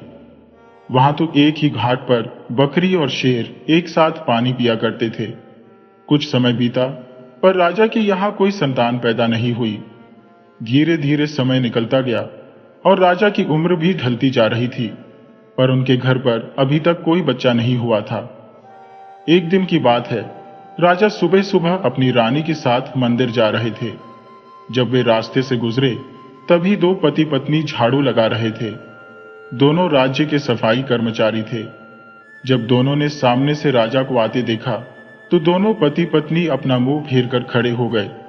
उन दोनों का ऐसा बर्ताव देखकर राजा चंद्रसेन को अच्छा नहीं लगा। महाराज उस समय तो शिव भगवान की पूजा करने मंदिर जा रहे थे, इसलिए उन्होंने उन दोनों को कुछ नहीं कहा। लेकिन महल में पहुंचने के बाद राजा ने एक सैनिक को बुलाया और कहा कि तुम जाओ और उस सफाई कर्मचारी को बुलाकर लाओ, मुझे उससे कुछ बात करनी है। वह सैनिक राजा का हुक्म मानकर तुरंत ही उस सफाई कर्मचारी के घर चला गया, जिसने महाराज को देखकर मुंह फेर लिया था। सैनिक ने उस व्यक्ति को पूरी बात बताई और कहा कि महाराज ने तुम्हें अपने दरबार में बुलाया है। वह आदमी मन में सोचने लगा कि महाराज का आदेश है, टाल तो नहीं सकते, मुझे दरबार में तो जाना ही पड़ेगा। सफाई कर्मचारी सैनिक के साथ राजा के दरबार की तरफ चल दिया। जब वे दोनों महाराज के दरबार में पहुंचे, तब उस आदमी ने राजा को प्रणाम किया। राजा कहने लगे, आप मुझे एक बात बताओ, आज सुबह मैं जब भगवान शिव के मंदिर में पूजा करने के लिए जा रहा था, तब तुम दोनों पति पत्नी ने मुझे देखकर अपना मुंह फेर लिया था। ऐसा तुम लोगों ने क्यों किया? अब वह आदमी बड़े ही निडर होकर कहने लगा, महाराज, आप भले ही मुझे मृत्युदंड दे दो तो भी मुझे कोई ऐतराज नहीं होगा, परंतु मैं सिर्फ सच ही बोलूंगा। महाराज, आपके यहाँ तो बड़े बड़े विद्वान और श्रेष्ठ पंडित हैं। अगर मैं गलत बात बोलूं तो आप उनसे पूछ लीजिएगा। जो कोई भी सुबह सुबह आपका मुंह देख लेगा, उसका पूरा दिन खराब हो जाएगा, क्योंकि महाराज, आपके यहाँ संतान नहीं है। आप एक निसंतान राजा हो, इसलिए मैंने आपको देखकर अपना मुंह फेर लिया। एक संतानहीन राजा को देखकर भला किसका दिन अच्छा बीतेगा? राजा चंद्रसेन इस बात को सुनकर बड़े ही हैरान हुए और मन ही मन वे विचार करने लगे, यह आदमी बिल्कुल सही कह रहा है। यदि किसी नगर के राजा के पुत्र नहीं है, तो वास्तव में यह अच्छा नहीं है। राजा ने उस आदमी को उसके घर भेज दिया और मन ही मन विचार करने लगा कि अब तो मुझे भगवान शिव के यहाँ जाकर पुत्र प्राप्ति का यज्ञ करना चाहिए। ऐसा विचार करके राजा चंद्रसेन अपने महल में गए और अपनी रानी सुलोचना से कहने लगे, रानी, हमारे नगर के लोग तो हमारा मुंह तक देखना पसंद नहीं करते, क्योंकि हम संतानहीन हैं। चलिए रानी, भगवान शिव के दरबार में चलते हैं। भगवान भोलेनाथ से आराधना करेंगे, उनसे प्रार्थना करेंगे कि हमें भी पुत्र प्रदान करें। यह विचार करके राजा चंद्रसेन और रानी सुलोचना दोनों ही शंकर भगवान के मंदिर में चले गए और वहां जाकर उन्होंने पुत्र प्राप्ति का यज्ञ आरंभ कर दिया। अब राजा रानी के पुत्र प्राप्ति यज्ञ करने के बाद भी उनके वहां संतान ने जन्म नहीं लिया। राजा का पुत्र प्राप्ति यज्ञ भी सफल नहीं हुआ। इधर जो यज्ञ करने वाला पंडित था, वह सोचने लगा, आज तक मैंने जितने भी यज्ञ करवाए हैं, मेरा कोई भी यज्ञ अधूरा नहीं रहा। लगता है राजा के भाग्य में ही कमी है। राजा के भाग्य में भगवान ने कोई संतान नहीं लिखी है, इसलिए तो पुत्र प्राप्ति यज्ञ करने के बाद भी उनके यहां पर कोई संतान पैदा नहीं हुई। अगली सुबह जब राजा अपने दरबार में बैठा था, तभी वहां पर एक महात्मा जी आए और कहने लगे, महाराज, मैंने सुना है आपने पुत्र प्राप्ति के लिए यज्ञ करवाया था, लेकिन यज्ञ करने के बाद भी आपके यहां कोई संतान उत्पन्न नहीं हुई। राजन, आप ऐसा समझिए कि मुझे स्वयं भगवान शंकर ने आपके पास भेजा है। मैं आपके इस दुख में आपकी सहायता करना चाहता हूँ। मैं आपके इस दुख को समझता हूँ और मैं जानता हूँ कि आपकी संतान उत्पन्न न होने के कारण कितने दुखी है। तब राजा कहने लगा, बताइए महात्मा जी, आखिर मेरे यहाँ पर संतान उत्पन्न क्यों नहीं होती है? तब महात्मा जी कहने लगे, राजन, यह आपके पिछले जन्मों के कर्मों का प्रभाव है, जिसकी वजह से आपको एक ऋषि का श्राप लगा था कि अगले 7 जन्म तक भी आपको कोई संतान उत्पन्न नहीं हो सकती। परंतु महाराज, यदि आप चाहें तो मैं आपको इस श्राप से मुक्ति दिलवा सकता हूं। आपके घर में एक पुत्र पैदा हो सकता है। राजा उसी समय महात्मा जी के चरणों में गिर गए और कहने लगे, महात्मा जी, यदि आपने ऐसा कर दिया तो मुझ पर आपका बहुत उपकार होगा। और तब महात्मा जी ने अपनी पोटली में से कुछ चावल निकाले और वह राजा को देते हुए कहने लगे, राजन, आप इन चावलों की खीर बनाकर दोनों पति पत्नी खा लीजिएगा। इससे अवश्य ही आपको संतान की प्राप्ति होगी। परंतु महाराज, एक बात हमेशा याद रखना कि इस पुत्र की आयु केवल 25 वर्ष तक होगी। जिस दिन आपका बेटा 25 वर्ष का हो जाएगा, उस दिन उसकी मृत्यु हो जाएगी। यह सुनकर राजा कुछ सोच में पड़ गया। सोचने लगे, चलो 25 बरस ही सही, कम से कम संतानहीन होने का कलंक तो मिट जाएगा। राजा ने कहा, जो भी हो महात्मा जी, हमें पुत्र प्रदान कीजिए, क्योंकि गुणवान मनुष्य थोड़े ही समय में बहुत कुछ कर जाते हैं। जीवन भले ही थोड़ा हो, परंतु अच्छे कर्मों से युक्त होना चाहिए। ठीक है, महात्मा जी कहने लगे, राजन, तुम्हें पुत्र प्राप्ति अवश्य होगी। फिर वह महात्मा जी राजा को चावलों की पोटली देकर वहां से चले गए। राजा ने यह सूचना अपने राज पुरोहित जी और महारानी सुलोचना को भिजवा दी कि अब हमारे घर में बहुत जल्दी पुत्र पैदा होने वाला है। राजा और उसकी पत्नी उन चावलों की खीर बनाकर उन दोनों ने खा ली। अब धीरे धीरे समय बीता। रानी सुलोचना गर्भवती हो गई। यह देखकर राजा चंद्रसेन के घर में खुशी की लहर दौड़ गई। राजा बहुत ही प्रसन्न हुआ और पूरी काशी नगरी में उत्सव मनाया गया। फिर तय समय पर महाराज के यहां पर पुत्र ने जन्म लिया। पूरे नगर में आतिशबाजी की गई, पूरे नगर को सजाया गया और राजा ने अपने पुत्र का नाम रखा रुद्रसेन। धीरे धीरे अब रुद्रसेन बड़ा होने लगा। राजकुमार अपने पिता की तरह धर्मात्मा और ईश्वर की भक्ति करने वाला था। राजा का पुत्र बड़ी ही तेजी से बड़ा होने लगा। धीरे धीरे समय गुजरता गया। अब राजा इस बात से प्रसन्न रहता था कि उसके यहां पर एक पुत्र है। अपने पुत्र के लाड प्यार में राजा एक बात भूल गया कि उसके पुत्र की आयु मात्र 25 वर्ष है। जब उसके बेटे की आयु 16 वर्ष की हो गई, तब उन्हीं दिनों की बात है। एक दिन दूसरे नगर का राजा, जो राजा चंद्रसेन से मिलने आया। राजा पड़ोसी देश का राजा, उसका नाम तजोमल था और उसकी एक पुत्री थी। वह देखने में बहुत ही सुंदर और अप्सराओं की तरह लगती थी। वह एक परम सुंदर कन्या थी। वह कन्या बहुत ही दान धर्म किया करती थी। बचपन से ही उसे अपने माँ बाप के द्वारा धर्म करने के संस्कार मिले थे। वह प्रत्येक जीव पर दया करती थी। सवेरे उठकर सबसे पहले पक्षियों को दाना डालती। अपने द्वार पर आए हुए किसी भी भिक्षु या साधु संत को वह खाली हाथ नहीं लौटने देती थी और वह भूखे को भोजन करवाती थी। अब वह कन्या धीरे धीरे बड़ी हो रही थी। तब उसके पिता तजोमल को पता चला कि काशी के राजा चंद्रसेन के यहाँ पर उनका पुत्र रुद्रसेन है, जो अब युवा हो चला है और शादी के योग्य है। राजा ने सोचा, ऐसे धर्मात्मा और तेजस्वी लड़के के साथ अपनी बेटी का विवाह करना चाहिए। राजा ने अपनी बेटी का रिश्ता राजा चंद्रसेन के यहाँ पर पहुंचा दिया। राजा चंद्रसेन सोचने लगे कि मेरे पुत्र की आयु मात्र 25 वर्ष है, मुझे इसका विवाह कर देना चाहिए। अगर इसके यहाँ पर कोई पुत्र पैदा हो गया तो मेरा वंश आगे बढ़ता रहेगा। ऐसा विचार करके राजा चंद्रसेन ने अपने राजकुमार का रिश्ता उस कन्या के साथ तय कर दिया। कुछ समय के बाद ही राजकुमारी सुनैना और राजकुमार रुद्रसेन का विवाह हो गया। राजकुमारी सुनैना बहुत ही पतिव्रता स्त्री थी। उसका एक नियम था कि वह तब तक भोजन नहीं करती थी जब तक किसी भूखे प्राणी को भोजन नहीं करवा देती। धीरे धीरे समय गुजरता गया।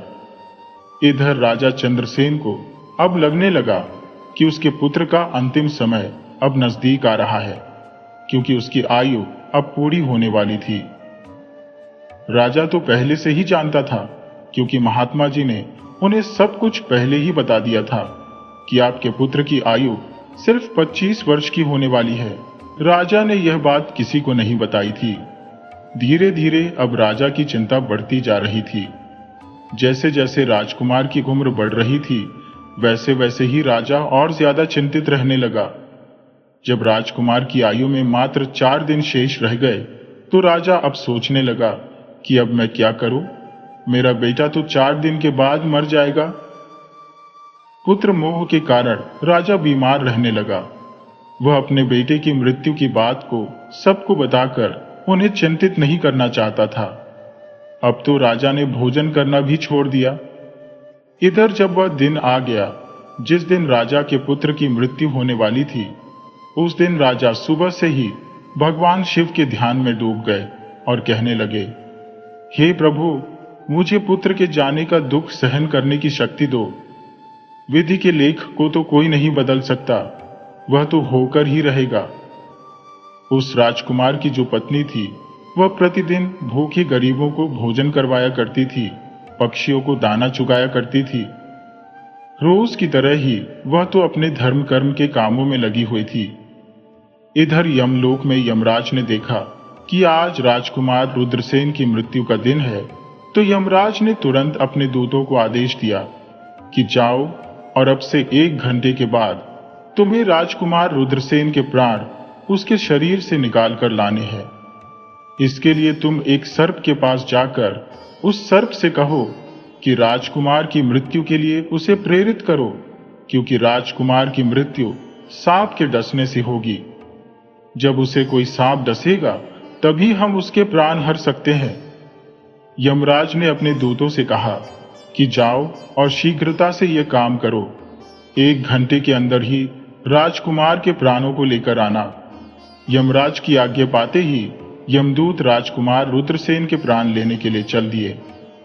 उधर यमराज की माया से प्रेरित होकर एक सांप के मन में विचार आया कि आज मुझे राजमहल में प्रवेश करना चाहिए और वहां पर घूमना चाहिए, देखना चाहिए कि राजमहल कैसा है। वह सांप घूमता घामता राजमहल में जा पहुंचा। अब क्योंकि वह सांप यमराज से प्रेरित था, इसलिए घूमता घूमता वह उस कमरे में जा पहुंचा जहां राजकुमार रुद्रसेन सोता था। वह जाकर राजकुमार के बिस्तर में सिमट कर बैठ गया। यमराज के दोनों दूत राजमहल के द्वार पर खड़े हो गए और समय के पूरा होने का इंतजार करने लगे। दोनों यमदूत सोचने लगे कि 1 घंटे का समय कब होगा और कब वह सांप राजकुमार को डसेगा, तब हम उसके प्राणों को लेकर यमलोक को चले जाएंगे। जब वे दोनों दूत यह विचार कर रहे थे, तभी ऐसा हुआ कि किसी दूसरे गांव में एक गरीब व्यक्ति रहता था। उसने समय रहते अपनी पुत्री का विवाह कर दिया था, परंतु उसकी पुत्री का जो पति था वह बहुत ही शराब पीता था, जुआ खेलता था और वेश्यागमन भी करता था। इसलिए उस गरीब आदमी की पुत्री हमेशा परेशान रहती थी। उसका पति उसकी गरीब आदमी की पुत्री को मारता पीटता था और उसे घर से निकालना चाहता था। यह गरीब की पुत्री जब तक अपने पति के साथ कुछ समय तक रही थी, तब वह गर्भवती हो गई। एक दिन उस पुत्री ने अपने पति की मारपीट से तंग आकर अपने पिता के घर में शरण ली और कहने लगी, पिताजी, आज के बाद मैं अपने पति के घर नहीं जाऊंगी। अब उस पुत्री का पिता बूढ़ा हो चुका था, उसकी कुछ कमाई नहीं हो पाती थी, इसलिए वह बेचारा भिक्षा मांगकर गुजारा करता था। भिक्षा मांगकर वह तीनों प्राणियों का पेट पालता था। समय पूरा हुआ तो उसकी पुत्री ने एक बेटे को जन्म दिया। अब उसे बहुत तेज भूख लग रही थी, उसे भोजन की आवश्यकता थी, क्योंकि प्रसव काल की जो भूख होती है वह बहुत ही तेज होती है। वह अपने पिता से भोजन मांगती है, परंतु बेचारा गरीब ब्राह्मण भोजन लाने के लिए आसपास के गांव में जाता है, लेकिन उसके रोज रोज मांगने के कारण उसको लोग भिक्षा नहीं देते। गरीबी सबसे बड़ा अभिशाप है मनुष्य के लिए। यह सबसे बड़ा अपमानकारी कष्ट है। उस गरीब ब्राह्मण को किसी ने भी भोजन नहीं दिया। उधर उसकी लड़की भूख से बेचैन हो रही थी। वह अपने पिता से कहने लगी, पिताजी, मैं भूख के मारे मर जाऊंगी। बिना भोजन किए हुए 3 दिन बीत चुके हैं। अगर आपको कुछ भिक्षा में मिला हो तो मुझे खाने को दे दीजिए, नहीं तो मेरे प्राण निकल जाएंगे। तब वह बूढ़ा आदमी कहने लगा कि मैं अभी के अभी काशी नगर जा रहा हूं। अगर वहां से कुछ मिल जाता है तो मैं तुम्हें लाकर दूंगा। मैं आज काशी नगरी में जाकर वहां के राजा के द्वार पर जाकर भिक्षा मांगूंगा। ऐसा विचार करके वह बूढ़ा ब्राह्मण वहां से चल दिया। इधर राजकुमार रुद्रसेन की पत्नी सुनैना वह रोजाना भूखे गरीबों को भोजन करवाती थी। उस दिन महाराज बीमार पड़े हुए थे, क्योंकि पुत्र मोह के कारण वह बहुत ही चिंता में थे।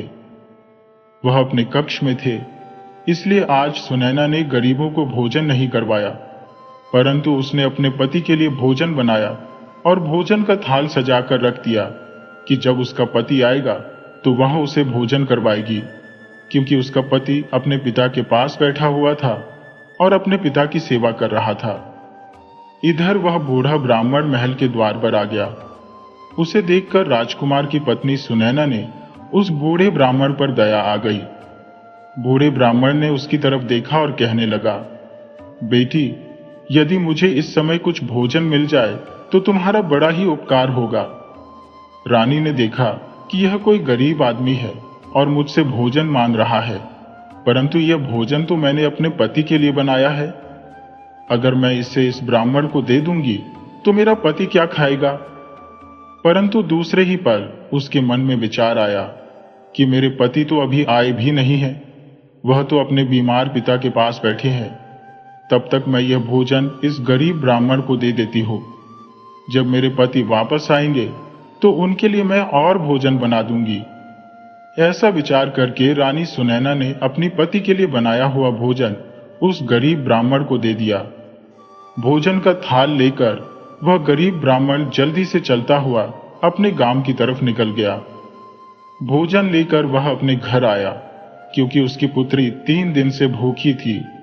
अब उधर क्या हुआ कि महल में राजा का पुत्र, जो अपने पिता की देखभाल करने के बाद वापस अपने कक्ष में आ रहा था, और 2 यमदूत महल के बाहर खड़े हुए उसके प्राण निकलने का इंतजार कर रहे थे, और वह नाग बिस्तर पर लेटा हुआ राजकुमार का इंतजार कर रहा था। अब बूढ़े ब्राह्मण ने भोजन ले जाकर उधर अपनी पुत्री को दे दिया। इधर राजकुमार रुद्रसेन चलता चलता अपने कमरे की तरफ जा रहा था। यमदूत सोच रहे थे कि अब कुछ ही क्षण बचे हैं। जैसे ही वह नाग राजकुमार को डसेगा तो हम उसके प्राण निकाल ले जाएंगे। अब बूढ़े ब्राह्मण ने उधर वह भोजन अपनी लड़की को दिया। लड़की पूछने लगी, पिताश्री, ये भोजन आप कहां से लाए हैं? तब बूढ़ा ब्राह्मण ने कहा, बेटी, ये भोजन मुझे महारानी ने दिया है। यहाँ के राजा की जो पुत्र वधू है वह बहुत ही दयालु है। उसने मुझ पर दया करके ये भोजन की थाली मुझे दे दी है। अब यह भोजन तुम कर लो। अब लड़की जो कहती है, स्वादिष्ट भोजन मुझे दे दिया। लड़की की आत्मा स्वादिष्ट भोजन करने के बाद आशीर्वाद देने लगती है। उसके मन से ढेरों आशीर्वाद निकलने लगते हैं। वह भगवान से प्रार्थना करने लगी, हे भगवान, जिसने भी यह भोजन दिया है उसका सुहाग अमर हो जाए, वह सदैव सौभाग्यवती बनकर रहे।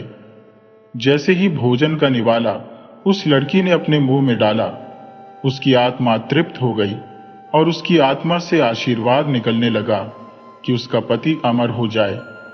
इधर राजकुमार अपने कमरे की तरफ जा रहा था। यहां पर दूत खड़े हुए उसके मृत्यु का इंतजार कर रहे थे। परंतु जैसे ही राजकुमार ने अपने बिस्तर पर जाने के लिए तैयार हुआ, तभी वहां पर एक देवदूत प्रकट हुआ।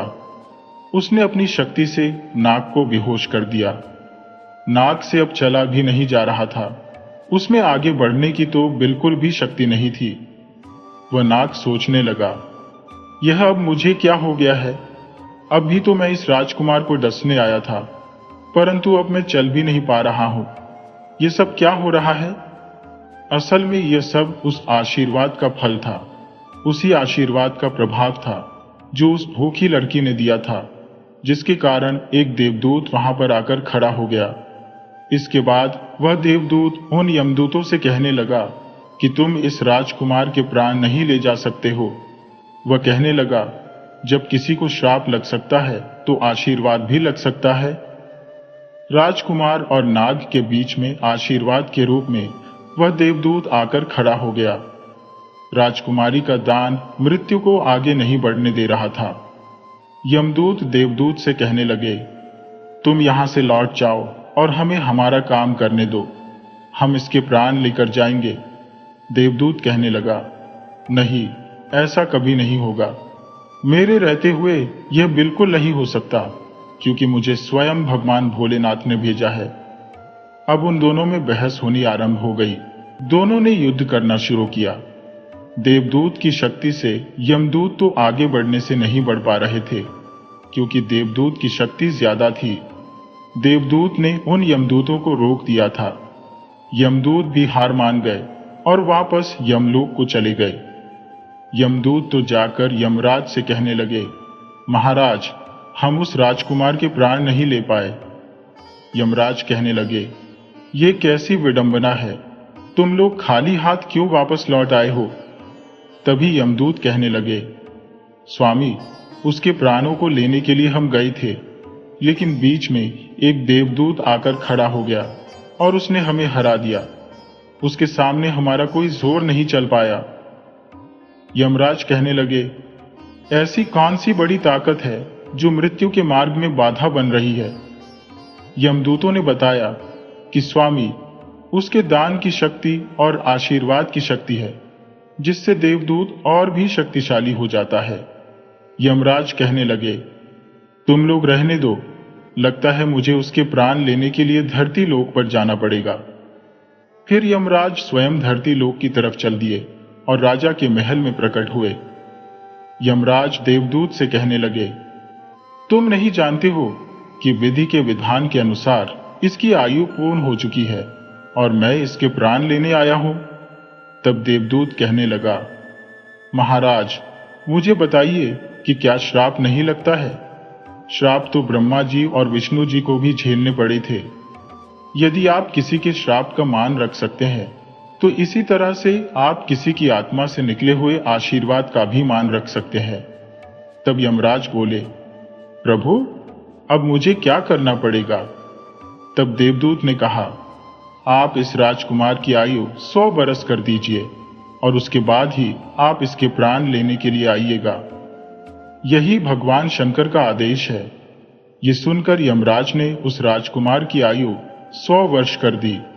उसके बाद यमराज वापस अपने यमलोक को लौट गए और इस तरह से एक भूखे को दान देने पर राजा की औलाद पर आई हुई मृत्यु भी टल गई। सच्ची कहा है कि अन्न का दान सबसे बड़ा दान है। किसी भूखे को दिया गया अन्न एक महायज्ञ के बराबर होता है, क्योंकि किसी के दिल से जैसे बद्दुआ निकलती है, उसका श्राप लगता है, ऐसे ही दिल से निकले हुए आशीर्वाद और दुआ भी कहीं ना कहीं हमारे सामने आ जाती है। इसलिए दोस्तों, दान करना चाहिए, भूखे को भोजन खिलाना चाहिए। अन्नदान महादान है।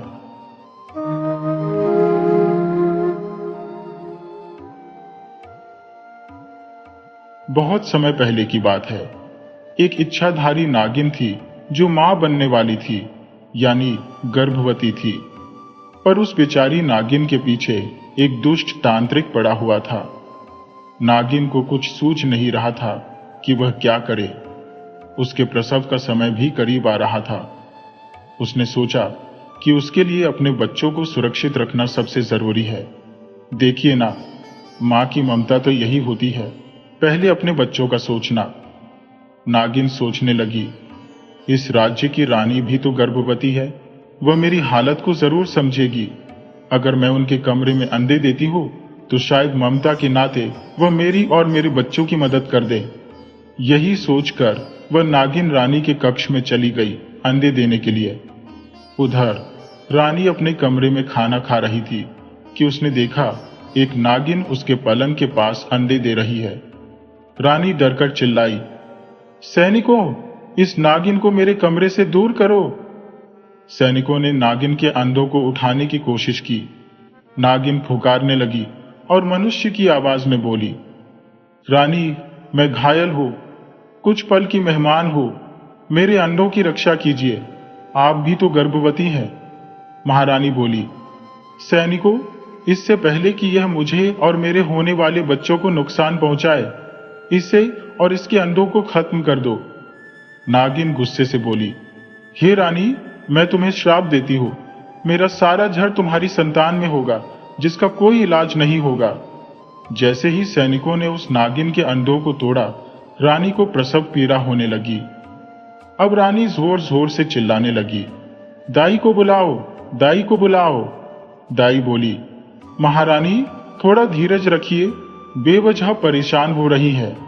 महारानी बोली, दाई मां, यकीन करो, इस बार की पीड़ा अलग है, मेरे पेट में भयानक दर्द हो रहा है।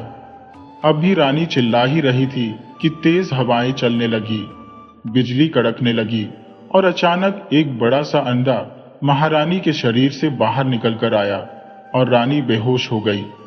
अंडे को देखते ही बूढ़ी दाई चिल्लाई, हे मेरे ईश्वर, यह नागिन को मारने और उसके अंडे को नुकसान पहुंचाने का ही फल है। रानी ने अंडा दिया है, ऐसा प्रसव मैंने कभी अपने जीवन में नहीं देखा। महाराज को खबर दो।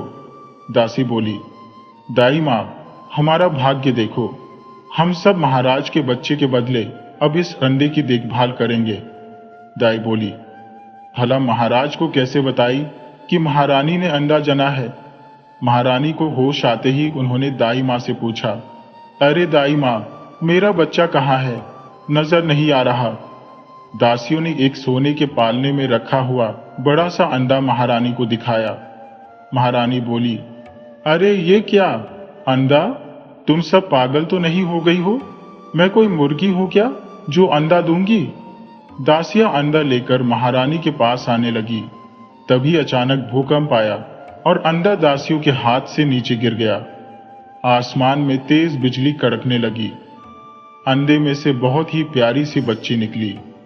दासियां बोली, देखिए महारानी, राजकुमारी को छूते ही हमारे हाथों में जलन होने लगी है, हमारे हाथ बुरी तरह जल रहे हैं, राजकुमारी के शरीर में जहर है। रानी बोली, मुझे मेरी बच्ची दे दो, मैं अपनी बच्ची को गले लगाना चाहती हूँ। 10 बरस बाद तो मेरी कोख से मेरी बच्ची ने जन्म लिया है, क्या मैं 10 बरस बाद भी अपनी औलाद को छू नहीं सकती। लेकिन जो भी बच्ची को उठाने जाता, जहर के कारण उसके हाथ जलन से भर जाते। महारानी जलन की परवाह किए बिना अपनी बेटी को गोद में ले लेती है। रानी बोली दासियों से, तुम्हें समझ में नहीं आ रहा, महाराज को इस घटना की सूचना दो। दासी बोली, जी जरूर, मैं अभी जाकर महाराज को सूचना देती हूं। दासी बोली, महाराज, महारानी ने बेटी को जन्म दिया है।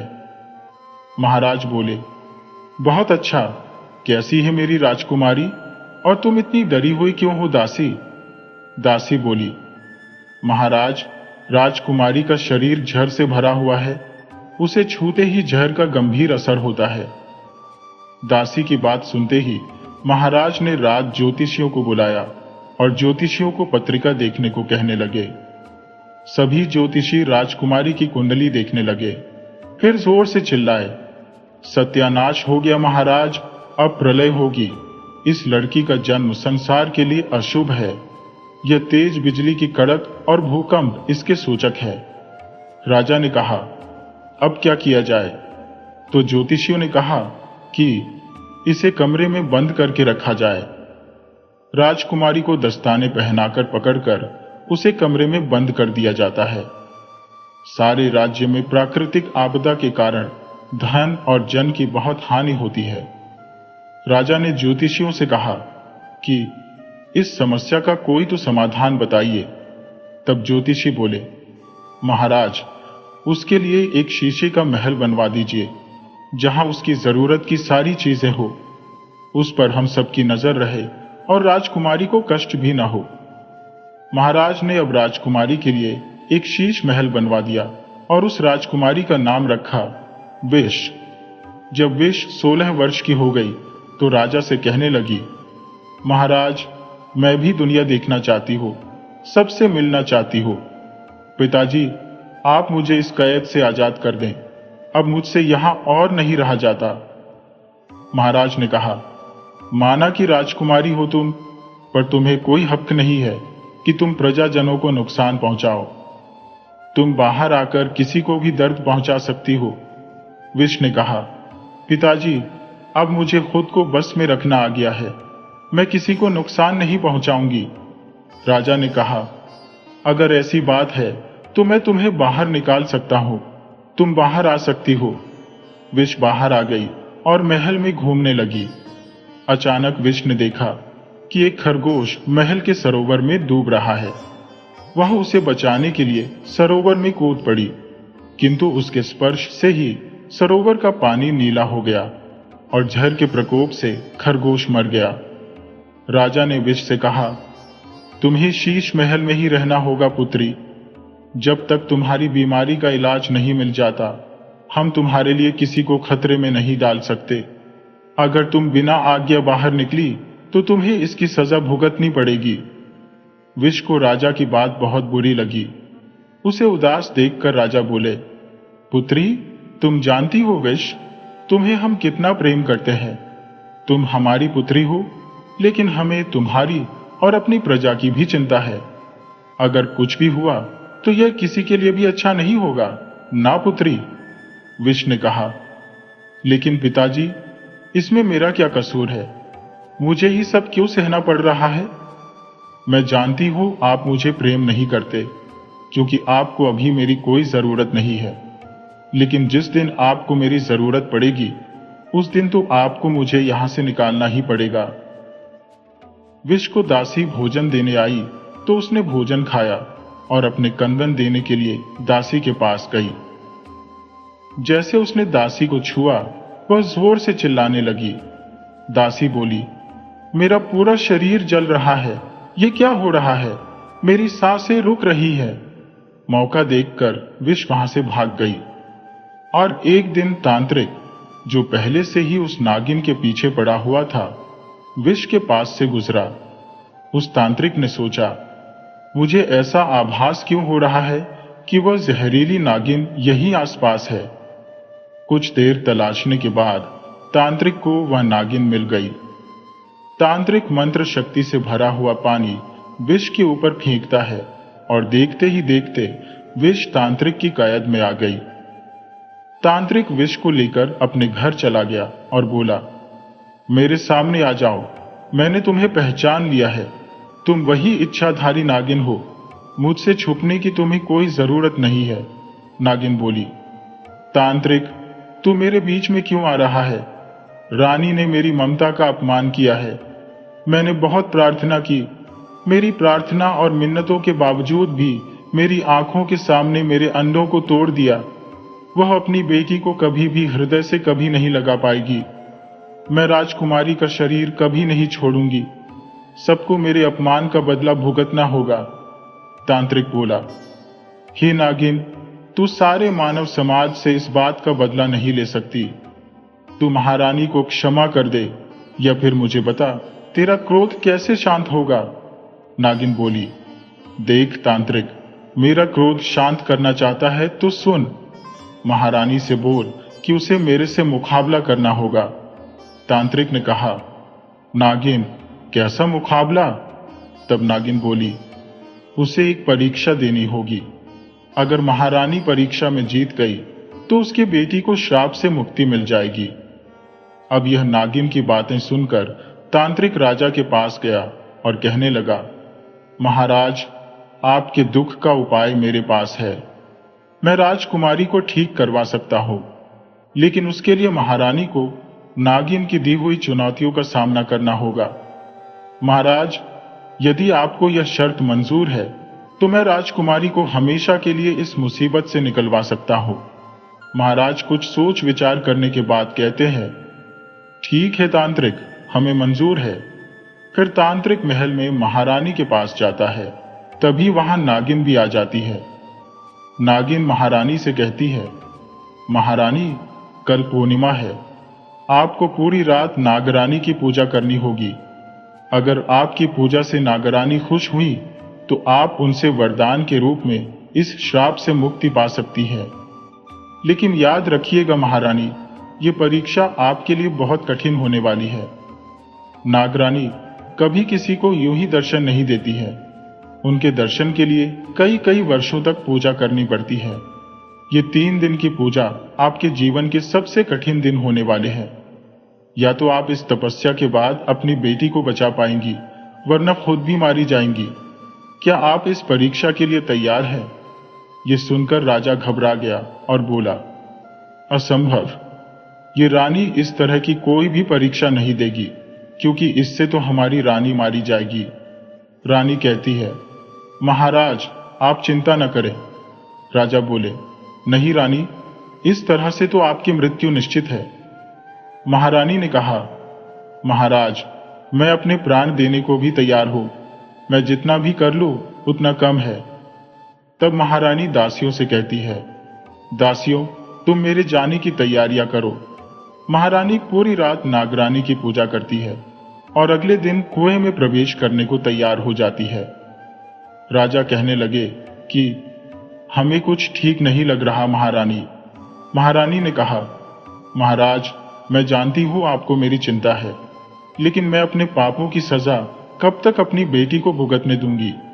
मुझे मेरे पापों की सजा मिलनी ही चाहिए। अगर मैं वापस नहीं लौटी तो विष का ध्यान रखना और नागिन से कहना कि मुझे माफ कर दे।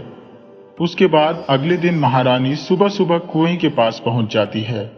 राजा ने कहा, महारानी हम आपका इंतजार करेंगे, अपना ध्यान रखना। महारानी ने कहा, आप भी महाराज अपना ध्यान रखना। उसके बाद महारानी कुएं के अंदर जाने लगती है। नागिन ने बताया था कि यहीं से नागलोक का रास्ता जाता है। थोड़ा और नीचे जाकर रानी देखती है तो लगता है पानी के अंदर नागलोक जाने का कोई रास्ता जरूर होगा। उसके बाद महारानी कुएं के अंदर जाकर वहां पर एक सर्प की मूर्ति को देखती है और उसके पास तैरते हुए जाने लगती है। अब महारानी सोचने लगती है, यहां तो बस ये मूर्तियां है, समझ में नहीं आ रहा आगे जाने का रास्ता कहां से ढूंढूं। ये क्या, ऐसा क्यों लग रहा है जैसे कि ये कोई रास्ता है। उसके बाद जैसे ही महारानी उस मूर्ति को छूती है वह गायब हो जाती है और महारानी नागलोक में पहुंच जाती है। वहां पर बहुत अंधेरा होता है। तभी महारानी को वहां पर एक रोशनी आती हुई नजर आती है और महारानी उस रोशनी का पीछा करने लगती है और फिर नागरानी के पास पहुंच जाती है। महारानी ने कहा, हे प्रभु कृपा कीजिए, मैं जिस काम के लिए आई हूं मुझे उसमें सफलता मिले। उसके बाद महारानी उस छोटे से टापू पर जाने लगती है और वहां जाकर पूजा करने लगती है। धीरे धीरे सारे सांप महारानी की तरफ आने लगते हैं और महारानी के शरीर पर लिपट जाते हैं। वे महारानी को डसने लगते हैं और अपनी जहरीली सांसें महारानी की तरफ फैलाने लगते हैं, लेकिन फिर भी महारानी हार नहीं मानती। जहरीले विष के प्रभाव से महारानी बहुत बीमार होने लगती है। धीरे धीरे रानी को सांस लेने में भी दिक्कत होने लगती है और वहीं पर रानी की मृत्यु हो जाती है। तभी उनकी आत्मा उनका शरीर छोड़ देती है। तभी वहां नागरानी आ जाती है और कहती है कि आखिर तुम भी यह परीक्षा पास नहीं कर पाई। यही तुम्हारी की सजा है। जैसा तुम करोगी वैसा ही पाओगी। अब तो तुम समझ गई होगी पाप करने का अंजाम क्या होता है। रानी बोली, हे नागरानी, मुझे मेरे कर्मों का दंड तो मिलना ही था। क्या फर्क पड़ता है कि आज मिले या कल मिले। नागरानी ने कहा, सही कहा रानी तुमने। किसी ने जो सही कहा है कि मृत्यु सबकी आंखें खोल देती है। अब कुछ ही देर में दूत आते ही होंगे तुम्हें लेने। उसके बाद नागरानी वहां से अपने नागलोक को चली जाती है। रानी कहती है, मुझे माफ कर देना विश, तेरी जिंदगी में दुखों के अलावा मैं तुझे कुछ न दे पाई बिटिया। हे पुत्री, मुझे माफ कर दो, हो सके तो मुझे माफ कर दो बेटी। काश भगवान मेरी जिंदगी के बदले तुम्हें जीवन दे दे। तभी वहां नागरानी आ जाती है। नागरानी बोली, उठो पुत्री। रानी बोली, नागरानी आप। नागरानी ने कहा, आखिरकार तुम ममता का सही मतलब समझ गई हो। मुझे खुशी हुई यह जानकर कि हर चीज की कीमत होती है। अब चुनाव तुम्हारा है, किसकी जिंदगी बचाना चाहती हो, अपनी या फिर अपनी बेटी विश की। महारानी ने कहा, नागरानी, आज तक मैंने विश को सिर्फ दुखों के अलावा कुछ नहीं दिया। आज अगर अपनी जिंदगी का मोह रखूंगी तो जी नहीं पाऊंगी कभी भी। मेरी बेटी की खुशियों भरी जिंदगी का वरदान दे दो मुझे, ताकि उसने जितना सहा है उसकी भरपाई हो सके। मैं जहां भी रहूंगी खुश रहूंगी। नागरानी बोली, ठीक है रानी, तुम्हारी बेटी को सदैव खुशियों से भरी जिंदगी का मैं वरदान देती हूँ। तुम आखिरी बार अपनी बेटी से मिल सकती हो, लेकिन वह तुम्हें देख नहीं पाएगी। तभी वहां वह इच्छाधारी नागिन आ जाती है। नागिन बोली, नागरानी, आपसे एक विनती है। नागरानी ने कहा, हाँ बोलो नागिन। नागिन ने कहा, नागरानी, आपने कहा था ना, जिंदगी के बदले जिंदगी। विश की जिंदगी के बदले आप मेरी जिंदगी ले लीजिए। अपनी संतानों को खोकर वैसे भी जिंदगी जीने का कोई उद्देश्य मेरी समझ में नहीं आता। खुद तो अपनी संतान का सुख नहीं पा सकी मैं, कम से कम किसी को वह सुख देकर दिल का एक बोझ तो कम कर सकती हो। नागरानी ने कहा, नागिन, तुम सच में महान हो। मैं तुमसे बहुत प्रसन्न हूं। जाओ और अपनी नई जिंदगी शुरू करो। तुम जल्दी ही मां बनोगी और वह बनेगी हमारे साम्राज्य की नई नागरानी। ये मेरा वरदान है तुम्हारी बेटी के लिए। और रानी, तुम भी जाओ और अपने परिवार वालों के साथ एक नई जिंदगी की शुरुआत करो। उसके बाद नागरानी वहां से चली जाती है। रानी ने कहा, मुझे माफ कर देना नागिन, तुम्हारे सामने जितनी भी माफी मांग लो उतनी कम है। हो सके तो मुझे माफ कर देना बहना। आज से लेकर जो तुम्हारे प्रसव तक तुम हमारी जिम्मेदारी हो। तुम हमारे ही राजमहल में रहोगी। तुम्हारी देखभाल करके मैं अपने पापों को कुछ कम करना चाहूंगी। मना मत करना नागिन बहन। नागिन बोली, ठीक है, मुझे खुशी है कि तुम्हें अपनी गलती का पछतावा है। उसके बाद रानी अपने राजमहल पहुंच जाती है और वहां विश भी ठीक हो चुकी थी। इसके बाद सब वहां खुशी खुशी रहने लगते हैं और अब जो राजकुमारी विश थी उसे शीश महल से बाहर निकाल लिया जाता है। उसके बाद राजकुमारी श्राप से मुक्त हो गई थी। पहले तो जर के कारण राजकुमारी का नाम विश रख दिया था, लेकिन अब राजकुमारी का नाम बदलकर दयामंती रख दिया जाता है। दयामंती, जो दया की मूरत थी, क्योंकि उन्होंने बहुत ही ज्यादा कष्ट सहा था। रानी अपनी पुत्री को अपने गले से लगा लेती है। बहुत दिनों के बाद उसके दिल को ठंडक मिलती है, उसकी ममता तृप्त होती है। उधर नागिन भी राजमहल में रहने लगती है और रानी नागिन के साथ अपने व्यवहार से नागिन का मन जीत लेती है।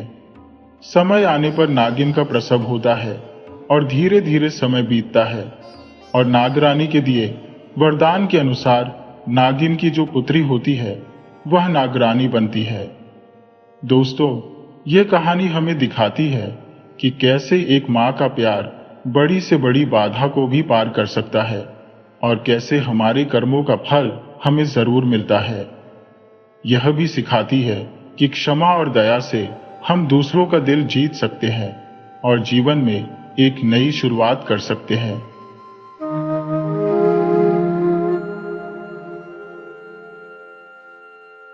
एक जमाने की बात है, रामपुर नाम की एक सूखी बेजान रियासत थी। वहां के राजा सूरज सिंह बड़े ही नेक दिल थे। हमेशा अपनी जनता की भलाई और सुख शांति के बारे में सोचते रहते थे। उनके 2 बेटे थे। बड़े का नाम उग्रसेन था और छोटे को सब प्यार से संतोष पुकारते थे। रानी भी उतनी ही दयालु और संस्कारी थी। हर किसी की मदद को तैयार रहती थी। जैसे कोई दुख में हो तुरंत सहारा बन जाती थी। फिर एक दिन अचानक रामपुर पर मुसीबतों का पहाड़ टूट पड़ा। पड़ोस का राजा दहिरसेन, जो बड़ा चालाक था, उसने अचानक रामपुर पर हमला कर दिया। रामपुर की सेना तैयार नहीं थी और राजा सूरज सिंह कुछ समझ ही नहीं पाए। सबसे बुरी बात, राजा का सेनापति भी दुश्मन से मिल गया था, जिससे सेना की हार हो गई। राजा का बड़ा बेटा राजकुमार उग्रसेन दुश्मन के हाथों कैद हो गया। यह खबर मिलते ही राजा सूरज सिंह अपनी पत्नी और छोटे बेटे को लेकर एक गुप्त रास्ते से रामपुर